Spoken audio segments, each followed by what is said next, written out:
À tous les amis, c'est CryptoPartage, c'est un plaisir de vous retrouver pour cette vidéo d'analyse du 14 octobre 2021. Pas mal de choses à dire, ça va être une vidéo assez complète aujourd'hui puisque déjà, première chose, le BTC vient de nous offrir un point haut, quasiment 58 000 $ aujourd'hui. Du côté des alts aussi, on s'excite pas mal. Regardez, Ethereum 3700 $, il est potentiellement en train de passer au-dessus d'une résistance sur le daily importante. Donc on verra ça du côté de l'analyse technique. Et vous le voyez en vert foncé, Polkadot qui nous imprime plus 40%, 40 $. On a aussi des grosses news du côté de Polkadot. On va en parler au cœur de la vidéo. Comme d'hab, juste avant de passer au cœur de la vidéo, vous connaissez la petite chanson, un petit like, un petit commentaire et ça aide pour le référencement. Donc voilà, n'hésitez pas à le faire, vraiment ça vous coûte rien. Et pour les nouvelles personnes, me rejoindre aussi sur mes différents réseaux sociaux, donc le Twitter, l'Insta et aussi je vais mettre en avant le Twitch que je commence à mettre de plus en plus en avant. Hier on a fait un live, c'était super cool. Donc voilà, n'hésitez pas aussi à me suivre sur Twitch, tout est en description et en commentaire épinglé. Et on va débuter la vidéo avec un petit peu d'analyse on-chain avec ce graphique partagé par Yann et Yann sur Twitter. Donc c'est le Bitcoin Realized Hold Ratio et c'est un graphique qui va aller du sens des boules plutôt, puisque regardez, on est en train en fait de consolider ici dans cette partie là, et il a mis en évidence à chaque fois qu'on a consolidé dans le passé sur cette partie là, et à chaque fois derrière c'était pour venir faire un ATH et compléter un cycle haussier sur le BTC. Ici vous avez en 2013 donc toute la montée et vous voyez, hop, on vient ici, on consolide et hop, derrière on explose et on va chercher la TH. Pareil en 2017 c'était un peu plus léger et là du coup ça se réfère un peu plus à ce qu'on a fait en 2013, mais voilà, dans tous les cas à chaque fois derrière on n'est pas parti en marché baissier. Un tweet de Louis Lefebvre qui nous partage que certains gouvernements conservent nos bitcoins, je vous l'avais déjà plus ou moins dit, et notamment ce qui est le plus drôle c'est la Chine, puisqu'elle est en fait le deuxième plus gros portefeuille de BTC au monde avec quasiment 1% de la supply. Vous le voyez ici, elle détient 194 000 BTC, donc pour une valeur de 10 milliards. Donc c'est quand même conséquent et c'est 1% de la supply, donc je vous dis voilà, c'est vraiment conséquent. Et surtout la Chine interdit à sa population d'avoir du BTC, mais par contre elle se prive pas d'en garder. Donc voilà, c'est très certainement un double jeu qu'elle est en train de jouer avec le Bitcoin. On verra dans le temps comment ça se passe, parce qu'elle pourrait très bien jeter les Bitcoins, voilà, et ne pas les utiliser, mais elle les conserve. Donc c'est bien qu'il y ait une raison. Les USA arrivent avec 0,33% de la supply en BTC, donc ça les place 5e. Il y a le Wrapped BTC au milieu, donc ça c'est tous les BTC qui sont enroulés pour aller enrobés en gros pour aller sur la blockchain Ethereum notamment. Et derrière vous voyez on a MicroStrategy et je pense que le numéro 1 ça doit être Grayscale. Voilà, je ne veux pas trop m'avancer, mais je pense que c'est le fonds d'investissement Grayscale qui est en première position. Et pour rester un petit peu focus sur les pays, on a cette news qui est tombée aujourd'hui que nous partage Grégory Raymond. Poutine déclare que la crypto-monnaie a le droit d'exister et peut être utilisée comme moyen de paiement. Donc c'est un petit peu prendre le contre-pied des États qui se mettent contre la crypto, notamment la Chine et peut-être les États-Unis, voilà, qui parlent de potentiellement durcir la régulation envers les crypto-monnaies, notamment les stablecoins. Et du côté de la Russie, on fait plutôt l'inverse. Et là, ça va être très intéressant de voir les grosses puissances, comment elles vont adopter les cryptos et voir si en fait elles vont pas se servir de la crypto-monnaie pour plus ou moins se faire la guerre et gagner des avantages pour son propre pays. On a l'analyste Dave The Wave sur Twitter qui est assez connu pour ses analystes pessimistes et plutôt bear sur le BTC. C'est notamment lui pendant très longtemps qui nous avait partagé un scénario comme quoi on avait trouvé le top ici de ce bull run et qu'on allait descendre plus bas, rentrer en bear market. Là, il a un petit peu modifié son scénario puisque en fait, avec le point haut qu'on vient de réaliser, le scénario précédent ne collait plus. Et là, il conserve toujours un biais bear puisqu'il nous dit qu'on est potentiellement dans un scénario de double top. Donc ça voudrait dire ici on fait un top, hop, on refait un top ici, un scénario en M en gros, qui est une figure de retournement de tendance et qui pour le coup là va annoncer une période bear.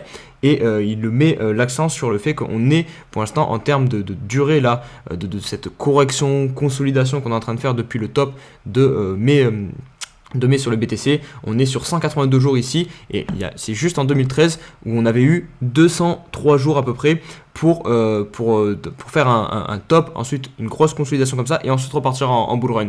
Donc voilà, le temps est un peu contre nous, il faut se dépêcher parce que sinon pour le coup je pense qu'on pourrait dire qu'on est vraiment rentré en bear market. Donc c'est pour ça que vraiment c'est dans les prochains jours, prochaines semaines qu'il faut que le BTC vienne péter l'ATH, sinon on pourra plus vraiment se calquer sur le scénario qui s'est passé en 2013. Du coup, vous allez pouvoir, si vous avez des dots, prêter vos dots à ces fameux projets qui vont se battre pour obtenir des places sur le réseau Polkadot. Et pour cela, par contre, il va falloir faire gaffe parce que j'ai lu que apparemment les dots seront bloqués 2 ans. Hier pendant le live, je ne l'ai pas précisé que les dots pouvaient être bloqués pendant 2 ans. Vous n'allez pas perdre vos dots, mais ils vont potentiellement être bloqués pendant 2 ans. Donc c'est une durée qui est énorme, surtout en crypto-monnaie. Après, ça va dépendre peut-être des projets, mais apparemment, voilà, ça serait la norme sur Polkadot parce qu'en fait, sur Kusama, qui est le testnet de Polkadot, on a déjà eu ce phénomène d'enchère le mois dernier et les durées étaient beaucoup moins longues. Donc moi je me disais que ça allait être pareil sur DOT et apparemment sur DOT ça va être plus long. Donc voilà, si c'est 2 ans, ça va être, je pense qu'il y a beaucoup de personnes qui ne vont pas prêter leur DOT parce qu'elles vont avoir peur que le cours du DOT chute entre temps ou qu'il se passe d'autres choses. Enfin, bref, je peux le comprendre, mais aussi on peut le voir à l'inverse, hein, c'est une bonne manière de bloquer des DOT et du coup d'éliminer une pression vendeuse sur le cours de DOT aussi. Donc à voir comment cette nouvelle va être acceptée par le marché. En tout cas, pour le moment, elle est plutôt bien acceptée puisque je vais vous le passer tout à l'heure dans l'analyse technique. Polkadot a pris beaucoup de valeur. Et on se retrouve pour l'analyse du BTC. On va débuter sur le 4 heures comme toujours pour constater qu'on a réussi à faire finalement un nouveau point haut. Voilà, hier je vous disais que si on perdait ce point bas, on pourrait rentrer dans une correction plus profonde. Finalement non. Voilà, le BTC ne veut pas corriger plus longtemps. Voilà, ça repart directement. Donc là, on vient faire un nouveau point haut. Donc effectivement, c'est positif. Maintenant, voilà, ça reste très léger. On n'a pas eu une grosse impulsion derrière qui a suivi ce point haut. On est venu faire à 58 500 $ à peu près, alors qu'on l'avait déjà fait à 58 000 $ à peu près. Donc voilà, il n'y a pas eu de grosse accélération haussière. On peut aussi noter une divergence qui est en train de se mettre, qui est en train vraiment de se mettre en place sur le RSI. Regardez, hop. Donc voilà, attention, je pense qu'il faut quand même rester prudent. De toute façon, on n'est pas sorti de cette grosse zone de résistance. Je vais vous la montrer sur le daily, notamment là où il y a eu beaucoup de volume de transactions effectuées. Regardez toute cette zone-ci, hop, vous avez beaucoup de VPR, de volume profile sur cette zone des 58 000, 59 000, 57 000 $. Vous avez aussi les clôtures weekly. Donc voilà, de toute façon, je vous le dis quasiment tous les jours qu'ici c'est une grosse zone de résistance. Et pour le coup, là, on n'est toujours pas sorti, même si voilà, on reste bloqué tout en haut, on continue. On grimpe tranquillement. Le RSI 70, vous voyez, on n'est toujours pas réussi à rentrer en surachat. Donc stand-by, attention, ne venez pas FOMO sur le BTC et même sur le marché crypto en général, je pense, parce que voilà, si le BTC va nous imprimer moins 10, moins 20%, ça sera les soldes un petit peu de partout.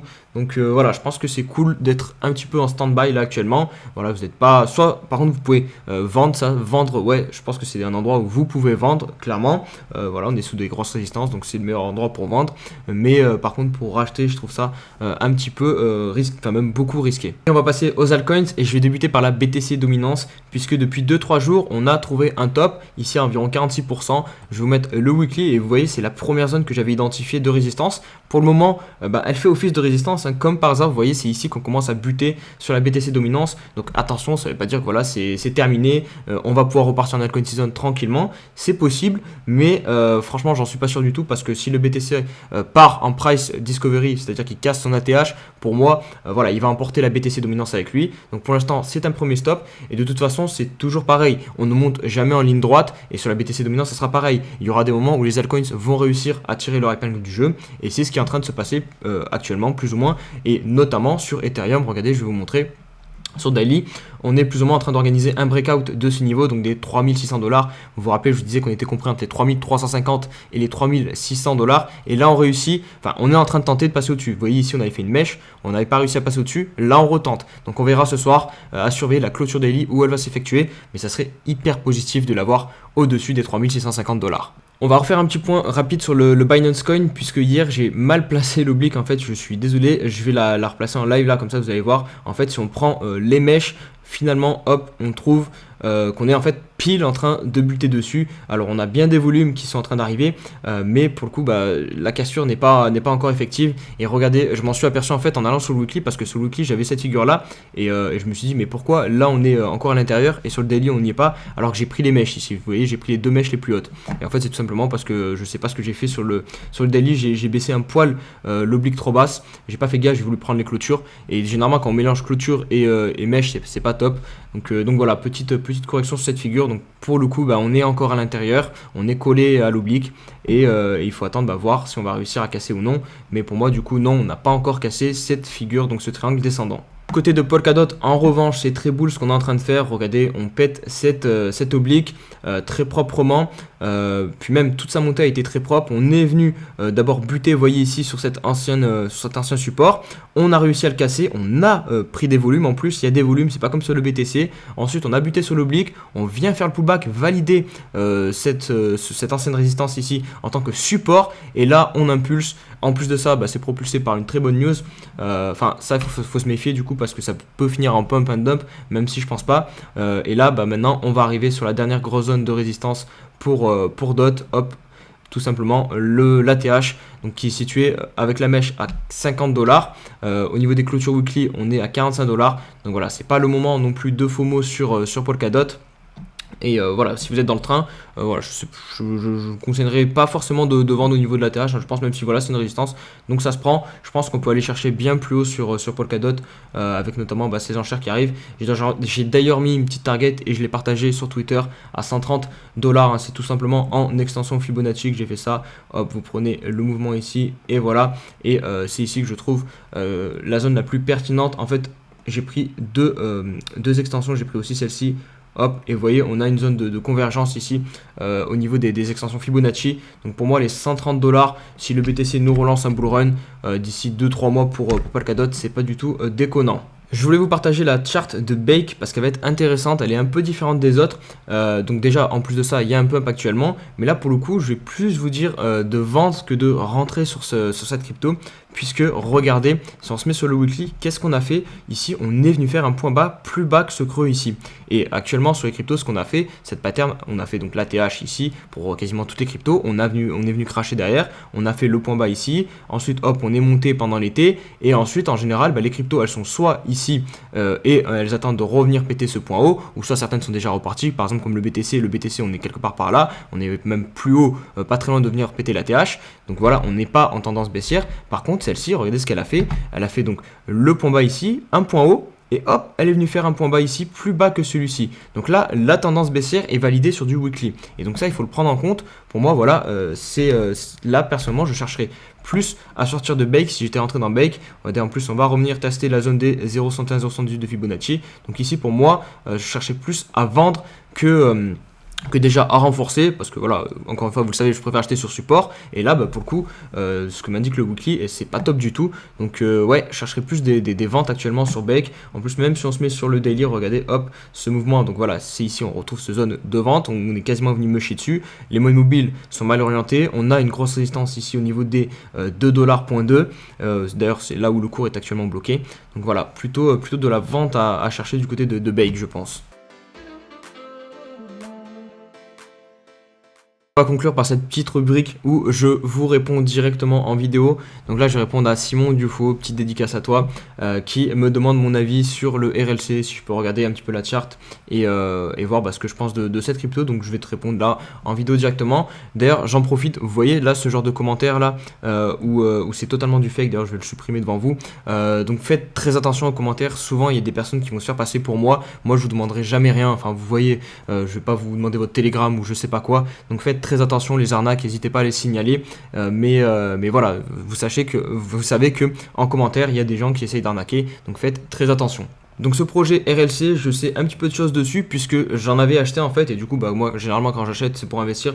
Donc je m'étais renseigné un peu sur le projet. Donc c'est un projet de mémoire qui bosse sur le cloud décentralisé. C'est un projet français qui est basé à Lyon en plus. Donc voilà, c'est un projet français. Vous pouvez notamment d'ailleurs retrouver pas mal d'interviews sur le journal du coin, je crois, il me semble. Enfin vous tapez sur YouTube IXEC et RLC, vous allez voir il y a des interviews du fondateur et elles sont très intéressantes. Il expliquera mieux que moi le projet. Moi je vais vous montrer rapidement la chart, ce que j'en pense. Globalement on est dans un range.